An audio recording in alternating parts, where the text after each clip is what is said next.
उद्धव गुट के नेता बोले अकेले चुनाव लड़ेंगे। महाराष्ट्र कांग्रेस अध्यक्ष का जवाब, किसी को गठबंधन से बाहर जाना है तो यह उनका फैसला। महाराष्ट्र विधानसभा चुनाव 2024 में हार के बाद महाविकास अघाड़ी में दरार पड़ती दिख रही है। शिवसेना उद्धव गुट के नेता अंबादास दानवे गठबंधन से अलग होकर चुनाव लड़ने की बात कह चुके हैं। इसके जवाब में कांग्रेस के नाना पटोले का कहना है कि अगर कोई गठबंधन से बाहर जाना चाहता है तो यह उनका फैसला होगा। महाराष्ट्र चुनाव के नतीजे आने के बाद से विपक्षी नेता लगातार ईवीएम से छेड़छाड़ की बात कह रहे हैं और चुनाव आयोग के कामकाज पर सवाल उठा रहे हैं। महाराष्ट्र कांग्रेस के प्रदेश अध्यक्ष नाना पटोले ने एमवीए से उद्धव ठाकरे की पार्टी के बाहर होने और खुद के बल पर महानगर पालिका चुनाव लड़ने के अंबादास दानवे के बयान पर कहा कि हम अपने सहयोगी दलों को साथ रखना चाहते हैं, पर अगर किसी को बाहर जाना है तो यह उनका निर्णय होगा। उन्होंने कहा, वैसे संजय राउत ने आज साफ किया है कि उनकी पार्टी एमवीए में ही रहेगी। महायुति पर साधा निशाना। नाना पटोले ने दिल्ली में एकनाथ शिंदे, देवेंद्र फडणवीस,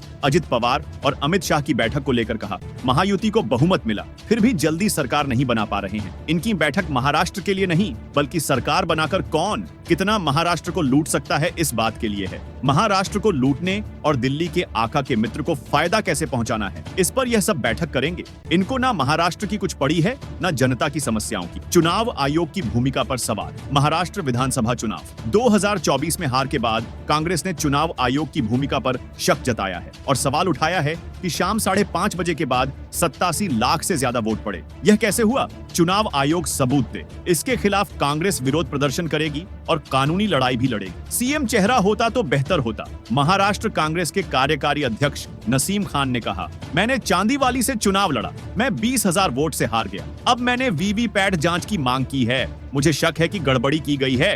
अंबादास दानवे के बयान पर उन्होंने कहा कि यह उनका निजी बयान होगा। संजय राउत ने आज पार्टी की भूमिका साफ की है। चुनाव में हार पर उन्होंने कहा कि सीएम का चेहरा घोषित होता तो फायदा होता। एमवीए में क्या कमी रह गई, इस पर चिंतन होगा, पर दोषारोपण करना अभी ठीक नहीं है।